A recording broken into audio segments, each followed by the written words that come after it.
Parola DJ. Salve fratres, et iterum videre Patris allegro veritas liberabit vos. In nomine Patris et Filii et Spiritus Sancti. Amen. Salam dari Gereja Kalvari Lubang Buaya. Oke, Jakarta. Persis di sebelah jalan itu langsung Provinsi Jawa Barat ya. Kota Bekasi. Langgar jalan.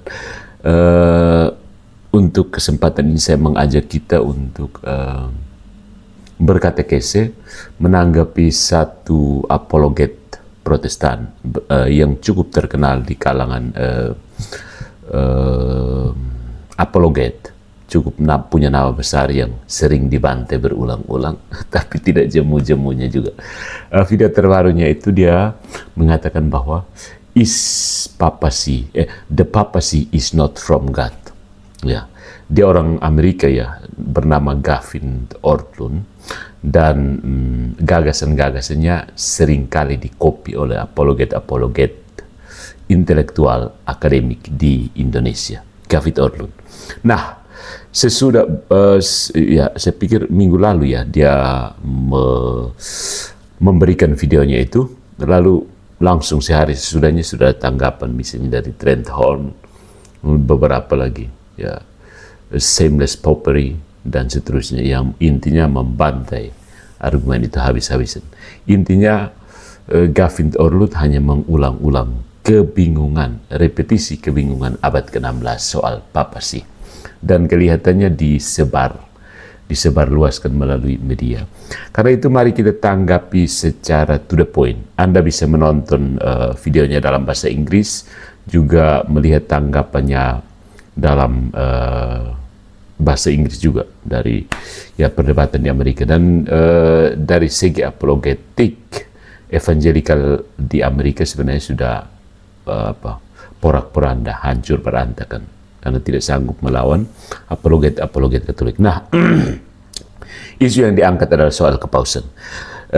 Allegro sendiri menyatakan bahwa sebenarnya perbedaan-perbedaan di antara kekristenan sekarang ini hanya satu, isu kepausan. You tidak tunduk, selesai. You tunduk, selesai. Itu saja. Segala sesuatu bisa diperdebatkan. A, B, tesis, antitesis dari antitesis, dan seterusnya. Ya. Dan kalau tolak paus, selesai. Hancur berantakan. Karena itu, isu kepausan itu penting sekali. Mari kita bahas bagaimana ketika Gavin Ordlund mengatakan bahwa the papacy is not from God. Tanggapan lucu dari salah seorang adalah video Gavin Ordlund bukan berasal dari Tuhan. Jelas itu berasal dari sikap anti-Katolik. Mari kita bongkar satu persatu. Oke.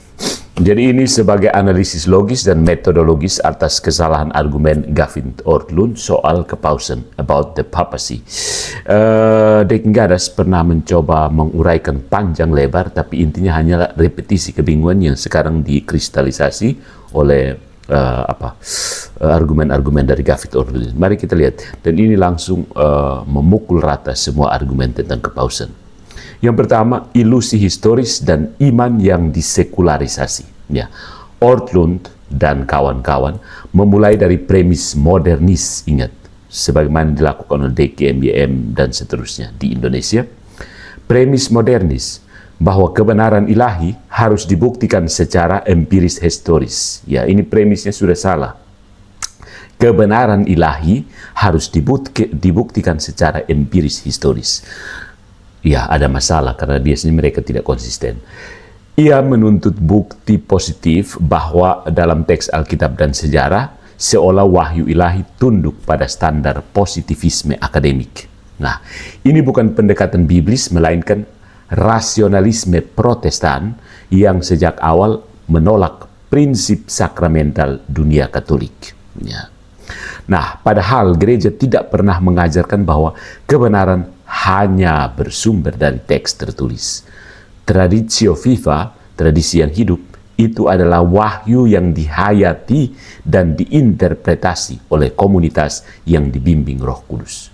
Coba lihat Yohanes bab 16 ayat 13, 1 Timotius bab 3 ayat 15. Pasti kamu hafal, bukan? Jadi, memaksa Alkitab berbicara dengan logika manual administratif, seolah-olah itu akta pendirian gereja Katolik, adalah kekeliruan metodologis, keliru secara metodologi. Ya. Ortlund dan kawan-kawan menganggap gereja seperti perusahaan, perlu SK, dokumen eksplisit, dan notulensi rapat. Padahal yang dibicarakan adalah tubuh mistik Kristus. That's premis awal yang sudah keliru. Yang pertama, mari kita lihat kekeliruan logika argumentasi. Yang pertama, argumentum ex silentio yang disamarkan. Argumen dari ketiadaan. Mereka Protestan itu bangga sekali bahwa tidak ada para rasul, misalnya para rasul tidak berdoa dengan Maria. Dan seterusnya. Petrus menikah. Ya. Petrus tidak naik mobil, tapi mereka tetap naik mobil ya. Ortlund menuduh Katolik membaca Petrus, reading Peter, padahal menurut dia tidak ada bahan di atas meja. Dia mengatakan seperti ini, kamu baca itu Petrus jadi paus, padahal tidak ada bahannya bahwa Petrus jadi paus. Itu semua Protestan hampir otak sama ya. Dia sendiri justru membangun namanya argumen dari keheningan, argumentum ex silentio. Ini salah secara logika ya. Ketika dia berkata tidak ada ayat yang menyebut jabatan Petrin, dia mengasumsikan bahwa ketiadaan eksplisit sama dengan ketiadaan realitas. Jadi tidak ada secara eksplisit berarti tidak ada dalam realitas. Itu salah sebenarnya. Salah. Ya. Tidak ada evidensi bukan berarti evidensi dari ketiadaan. Ya. Nah, banyak doktrin Kristen, kalau mau konsisten, Protestan, Protestan, kalau mau konsisten, banyak doktrin Kristen, misalnya Trinitas, inkarnasi, bahkan kanon Alkitab, tidak eksplisit di kitab suci. Tetapi kamu terima. Ya, tapi ini diterima oleh kekristenan karena dijaga tradisi dan refleksi magisterial. Ya, masalahnya di situ. Nah, yang kedua ada false equivalence dan analogi yang salah. Perbandingan antara Pluto tidak disebut di Alkitab dengan Petrine Office tidak disebut di Alkitab, itu adalah analogi absurd. Ya, karena eksistensi Pluto, planet yang sekarang oleh para ilmuwan dinyatakan bukan planet, itu bersifat natural, sedangkan struktur gereja bersifat normatif teologis yang berakar pada relasi Yesus Petrus. Matius 16 ayat 18 sampai 19. Dia mengacaukan, Ortlund ini mengacaukan domain empiris dan domain normatif. Empiris itu berdasarkan pengalaman, normatif itu hukum, pengaturan, ya, norma. Nah, yang ketiga ada fallacy of modern projection. Ini yang sering saya tangkap dari Dekingadas dan ya MIM tidak terlalu. MIM lebih ke kitab suci, tapi Dekingadas itu banyak fallacy of modern projection.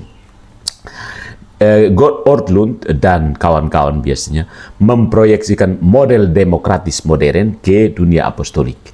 Ketika melihat konsili Yerusalem sebagai keputusan kolektif, Ortlund menganggap kolektif sama dengan egaliter tanpa kepala. Semua sama, son ada ketua.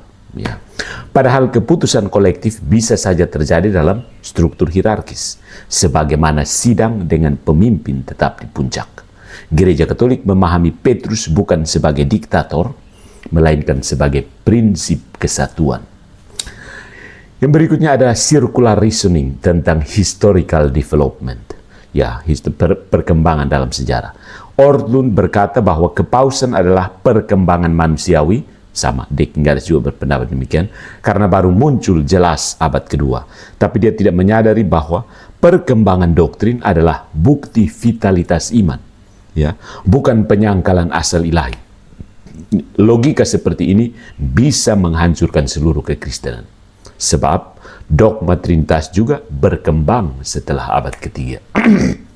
Tapi ya, Protestan tidak pernah konsisten. Ya. Itu kesalahan logika. Yang kedua, kesalahan historis. Protestan kalau bicara sejarah, blank. Mereka akan baca scholar tentang historis, tapi untuk belajar historis sendiri mereka tidak. Yang pertama, kesalahan membaca gereja perdana. Ortlund mengutip Cyprianus dan Agustinus secara parsial seperti yang dilakukan oleh dedengkotnya Dekingadas. Padahal Cyprianus berbicara tentang kesetaraan dalam episkopatus, tetapi tetap mengakui bahwa kesatuan gereja berpusat pada satu takhta, yaitu takhta Petrus, De Unitate Ecclesiae, bab keempat. Itu dari Cyprianus ya. Kemudian Agustinus sendiri pernah dengar kan? Roma locuta est, causa finita est. Selesai. Jadi Roma berkata, kasus selesai.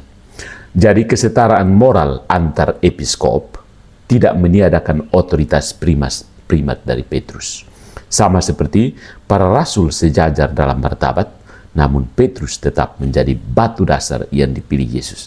Analogi yang paling sederhana, kita sama-sama kelas 1 SMP, tetap ada satu orang yang ketua kelas, bukan begitu. Yang kedua ada anakronisme terhadap struktur gereja. Ya, ini paling banyak Protestan mau struktur gereja seperti sekarang itu, pada saat dulu itu begitu sudah. Klaim bahwa pada abad pertama tidak ada uskup tunggal di Roma hanyalah spekulasi. Ya, bahkan surat pertama Clement menunjukkan intervensi Roma atas konflik Korintus. Padahal Rasul Yohanes masih hidup loh. Itu rasul asli, tapi Clement sudah campur tangan.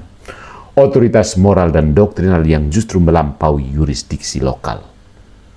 Fakta bahwa surat itu diterima dengan hormat membuktikan status kepemimpinan Roma sudah diakui meski terminologinya belum monarki episkopal. Terminologi itu nanti tahun depan baru ada jumpa. Yang penting kita buat sudah begitu. Yang ketiga ada reduksi selektif terhadap konsili ekumenis. Seperti biasa, Protestan kentara. Ortlund menuduh Paus tidak memimpin konsili awal, padahal partisi Paus diwakili oleh legatus dan konfirmasi dogmatis datang dari Roma. Tanpa pengesahan Roma, kita kuah kosong, konsili tidak diakui Katolik. Ya. Konsili Efesus yang kedua, 449, misalnya, ditolak karena Paus Leo tidak setuju. Ya. Maka tidak ada presiden historis yang meniadakan primat Petrus. Justru sebaliknya, ya, kenyataan historis menegaskan primasi Petrus. Berikutnya ada inkoherensi teologis. Ya, di sini yang sudah saya jelaskan seperti dalam apologinya Pak Estersoro, iman tanpa tubuh. Dengarkan baik-baik, iman tanpa tubuh, iman halusinasi. Baca-baca bukunya Katolik berhalusinasi tentang Tuhan, lalu marah-marah ke Katolik karena tidak mau ikut halusinasi Protestan. Dalam bagian akhirnya, Ortlund menolak papasi kepausan karena takut otonomi rohaninya hilang. Ya, Protestan pada umumnya seperti itu. Itu yang saya tangkap. Dia memuji pluralitas gereja tanpa pusat, seolah kesatuan adalah ancaman. Ya, tapi disinilah paradoks Protestan. Mereka menolak otoritas gereja demi kebebasan, lalu menjerit di tengah kekacauan doktrinal, seperti yang kita saksikan minggu-minggu lalu dalam polemik salib. Gereja Katolik tidak pernah menindas kebebasan. Dia justru memelihara kesatuan iman agar kebenaran tidak larut dalam interpretasi pribadi. Tanpa Petrus, semua orang menjadi paus bagi dirinya sendiri. Ortlund, DN, MYM, Alberto Mampo, Patrice Smith, Joshua Teu, Mikana, dan lain-lain. Edi Stivi, ya. Pak Bombom. Ya. Jadi saudara-saudari, Ortlund sebenarnya ingin menggantikan batu Petrus dengan pasir subjektivitas Protestan. Dia menolak prinsip kesatuan yang dilembagakan Kristus sendiri. Tu es Petrus, engkau adalah Petrus, dan di atas batu karang ini aku akan mendirikan gereja. Tafsiran Protestan apa sih? Tafsiran Protestan yang sekarang itu baru dimulai abad ke-16 ketika mereka sudah menolak paus. Begitu. Masalah Ortlund bukan pada sejarah, tapi pada ketakutan terhadap inkarnasi, realitas rohani dalam lembaga konkret. Kepausan adalah skandal bagi nalar modern karena dia menyatukan ilahi dan manusia, sebagaimana Kristus sendiri, Deus et homo, manusia, Allah dan manusia. Menolak paus pada akhirnya berarti menolak tubuh tempat Kristus menyatakan kepalanya. Jadi Protestan itu sebenarnya mutilasi tubuh Kristus. Mereka mau ambil kepalanya, pelintir kepalanya, cekik buang, ambil. Cekiknya di mana? Di leher. Dalam bahasa analogi tradisional, leher itu Maria, penyambung antara kepala dan tubuh. Mari kita lihat ya poin yang berikut, kritik historis dan dogmatis atas klaim perkembangan manusiawi. Jadi ya pada umumnya mereka bilang itu perkembangan manusiawi, tradisi manusia. Mari kita luruskan garisnya. Ortlund dan kawan-kawan menuduh kepausan hanyalah endapan sosial, akresi pelan-pelan, bukan institusi ilahi. Jadi klaimnya tampak rapi, ya, tapi berdiri di atas konstruksi, seleksi data, dan proyeksi modern ke abad para rasul. Itu persis yang dilakukan, dikopi oleh Dekingadas. Yang pertama, tidak ada uskup tunggal di Roma awal, generalisasi yang dibesar-besarkan. Ortlund mengangkat satu Clemens dan Sepherd of Hermas, Gembala Hermas, untuk menyimpulkan kepemimpinan plural dan ketiadaan uskup tunggal. Dari sana dia melompat ke tesis monarki episkopal muncul belakangan. Ya, padahal intervensi Roma ke Korintus justru menunjukkan otoritas moral doktrinal Roma yang diakui lintas yurisdiksi. Realitasnya ada, nominanya nanti baru ditemukan. Sebuah fakta yang sulit dijelaskan jika Roma hanyalah satu gereja di antara yang banyak. Lalu siapa kalau datang korek-korek saya? Orang Kupang begitu. Nah, lu urus lupung gereja situ tuh, kenapa datang Tesibu dan Beta? Tapi bahasa itu tidak muncul. Bahasanya mungkin kolegial, tetapi fungsinya primatial, primacy. Tradisi tidak lahir dari kata kunci, tapi dari pola tindakan yang konsisten. Penting ini.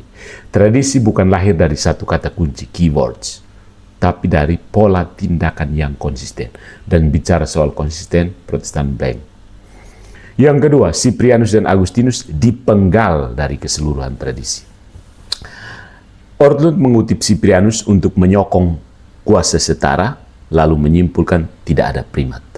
Ya, itu pembacaan parsial. Cyprianus berbicara tentang kesetaraan martabat episkopal dalam satu kesatuan, tapi kesatuan itu ditandai oleh takhta Petrus sebagai prinsip kelihatan dari kesatuan, the visible principle of unity. Ya, demikian juga Agustinus, variasi penjelasan tentang batu karang tidak pernah menghilangkan peran Petrin sebagai poros kesatuan. Jadi ada banyak variasi tentang tafsiran Petrus, tafsiran batu karang, tetapi toh Petrus tetap menjadi yang pertama. Coba baca kisah-kisah di mana para rasul dihadirkan. Petrus selalu pertama. Ya. Petrus selalu disebut pertama. Itu baru salah satu contoh. Ya. Memetik satu kalimat untuk menganulir seluruh kebiasaan gereja para bapak adalah logika gunting, bukan hermeneutika iman. Ya, yang berikut, konsili awal tidak dikonvokasikan paus, tidak diurus oleh paus. Kategori yang dicampur sebenarnya. Ortlund menegaskan bahwa konsili-konsili awal dipanggil dan dipimpin kaisar, bukan paus. Lalu menyimpulkan tiadanya supremasi primat. Terlalu sederhana kampung otak nih Protestan. Itu benar secara prosedural sipil, tapi tidak menyentuh ratum dogmatis. Ratum itu maksudnya keputusan dogmatis. Definisi iman memperoleh legitimasinya melalui pengakuan Petrin. Ya. Kerap lewat legatus dan konfirmasi Roma. Seringkali melalui legatus. Karena dulu transportasi tidak seperti sekarang. Tinggal buka aplikasi, pesan tiket, lalu bangun jalan. Tidak. Sulit, bro. Jadi minimal ada persetujuan dari Roma. Aprobasi dari Roma. Konfirmasi Roma. Biasanya paus atau kirim legatus dari Roma. Fakta bahwa ada konsili yang ditolak Roma dan karena itu tidak diakui justru mengafirmasi fungsi saringan doktrinal Roma, bukan meniadakannya. Mengukur primat teologis dengan penggaris protokol istana adalah salah kategori. Di sini mereka posisinya sama dengan ortodoks, cesaropapisme. Ya. Yang keempat, papasi sama dengan akresi bertahap. Maksudnya tambahan-tambahan, endapan bertahap. Kepausan itu endapan bertahap dalam sejarah. Ini salah paham atas perkembangan dogma. Kamu harus belajar ya. Development of Doctrine dari John Henry Newman. Ortlund menyebut kepausan sebagai slow historical accretion, ya, endapan perlahan dari sejarah, dan menyatakan Vatikan pertama tidak konsisten dengan gereja awal. Ini tuduhan Protestan semuanya yang menolak paus, anti paus. Tapi perkembangan atau development bukan invention. Development dan invention dua hal yang berbeda. Ya. Perkembangan dan bukan penemuan. Doktrin bertumbuh menjadi biji seperti doktrin itu bertumbuh seperti biji menjadi pohon. Ingat, itu sudah dinubuatkan oleh Kristus sendiri. Biji sawi akan tumbuh berkembang menjadi pohon besar. Jadi istilahnya Protestan itu heran dengan pohon yang besar, lalu marah-marah karena dulu bijinya kecil sekali seperti ini. Jadi Protestan berusaha untuk pohon yang besar jadi bonsai saja. Begitu. Jadi doktrin itu bertumbuh seperti biji menjadi pohon. Identitasnya tetap, artikulasinya makin eksplisit seiring kebutuhan pastoral dan benturan heresi. Ya. Nah, argumen tidak tampak eksplisit sejak awal, maka bukan ilahi, akan menghantam balik seluruh arsitektur dogma Kristiani, termasuk formulasi terminologis Tritunggal dan Kristologi pasca Nicea. Tapi ya Protestan hanya pakai standar itu untuk Katolik dan tidak untuk Protestan, untuk ajaran. Pakai standar itu untuk ajaran mereka tolak dan buang standar itu untuk ajaran yang mereka terima. Aneh, bukan? Yang kelima, Kisah Para Rasul bab 15 itu sama dengan bukti tanpa pemimpin. Ini proyeksi egalitarian modern, demokrasi. Demokrasi itu soal di Protestan itu mereka mendewakan demokrasi. Dia menjadikan Konsili Yerusalem sebagai contoh keputusan kelompok tanpa pemegang otoritas unik dan menonjolkan peran Yakobus. Itu pembacaan yang mereduksi modus deliberasi menjadi struktur otoritas. Gereja perdana berembuk. Itu tidak berarti tidak adanya primat. Justru pola perjanjian baru, Petrus memimpin pewartaan, menerima wahyu kunci, Matius 16, Yohanes 21, menjadi poros misi ke segala bangsa. Mendukung primat dalam kolegialitas, bukan absolutisme soliter, bukan pula demokrasi longgar. Ya. Kemudian ya sampailah kepada sesuatu yang bikin telinga berdiri. Kasus Vigilius dan Konstantinopel kedua. Pengecualian yang sebenarnya tidak menggoyang prinsip. Ya.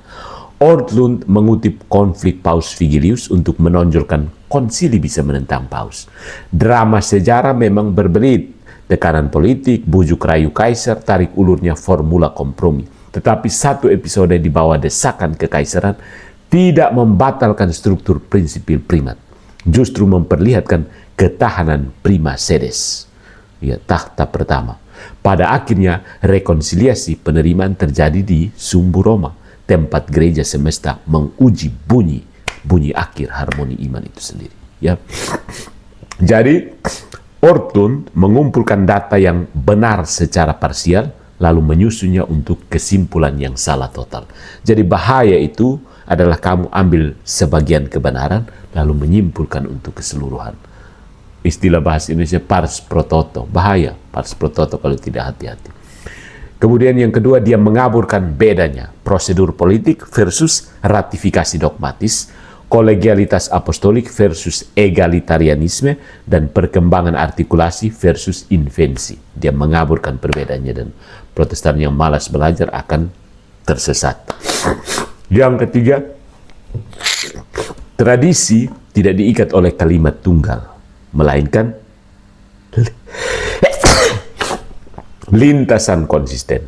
Roma menasehati, menegur, meneguhkan, gereja-gereja menerima, berdialog, lalu mengikat kesatuan pada simpul Petrin. Tanpa batu, rumah jadi pasir. Primat bukan ambisi birokrasi, dia sakramen kesatuan, tanda kelihatan dari janji Kristus yang tidak kelihatan. Itulah kenapa eklesiologi Katolik bertahan, bukan karena nostalgia Roma, melainkan karena tubuh hidup butuh kepala yang kelihatan, agar domba-domba tidak dirajut algoritma dan angin doktrin. Kita cukup sampai sini karena saya agak terganggu tinggal di tempat dengan udara buatan berupa AC. mengganggu. Sampai jumpa, lanjut, nanti masih akan lanjut berupa rebutan eksegesis kunci dan sintesis primat dalam kolegialitas. Jadi intinya Protestan tolak paus dulu, baru cari ayat untuk membenarkan diri. Bukan. Sampai jumpa.